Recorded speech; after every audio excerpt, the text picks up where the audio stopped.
Okay lang. Ay, lalaki ng mga puno. Oo nga. Palagay ko may mga unggoy dyan. Pag ganyan kalaki. Meron? Oo, pag ganyan kalalaki, sigurado, nanginginain yan. Nako, may mga tao kaya rito. Pagod.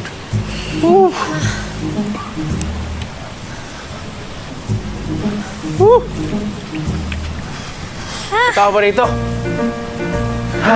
Puro tanim yung nakikita ko eh. Puro mga puno eh. Ano, baka may daan dito. It looks like we're Dito? bloody trapped in this island, Jaime. Ma'am, sir, huwag kayong mag-alala. Ayusin ko yung makina. Pati na rin yung radyo para makahingi tayo ng tulong. Makatawag tayo. Mabuti pa nga, Kap. Baka magawa ninyo eh. Sige, balik muna ako. Sige, Kap. Bahala na kami rito. Sige, ingat kayo dyan. Kami naman ni Lucille dito. Papasok kami sa loob. Baka makahanap kami ng tulong. Sige, ingat kayo. This is a nice one. Oh, nice one. We Brits actually use that in a sarcastic way. Sarcastic.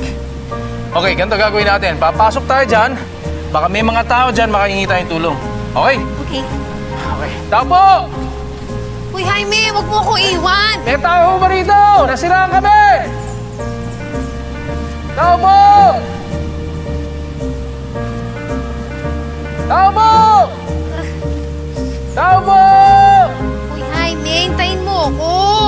Halika, may mga tao rito, sigurado. Saan? Jaime, para naman walang tao dito eh. Ito, malapit na to. Ay! Ano ba? Jaime, aray! Ito, yan. Yan. Ayan na si Jaime, tumatawag si Jaime. Hello, Hami. Hello, Andrea. Nasaan ka ba? Kanina ka pa namin hinihintay ni Love dito sa meeting natin. Nakatanggap ako ng text. Sabi sa akin, magkita daw sa yacht club. Tapos ito, napunta ako sa boat. Boat? Nasa boat ka? Oh, hindi, kanina nasa boat ako. Tapos, magdala na yung boat. Tapos malapit na kami kanina sa Bataan. Pagkatapos ngayon, nasira kami. Andito kami ngayon sa... Hindi ko alam kung nasan to eh. Parang natrap na kami dito.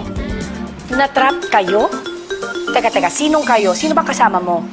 Ito, si Lucille. Si Lucille? Hi, Andrea! Naku, huwag kang mag-alala. Aalagaan kong mabuti si Jaime.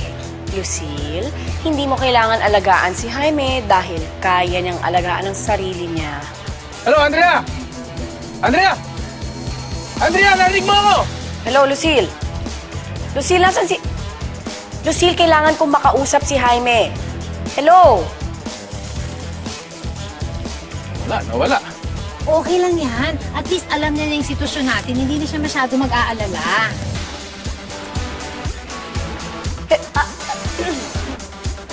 Naputol na yata?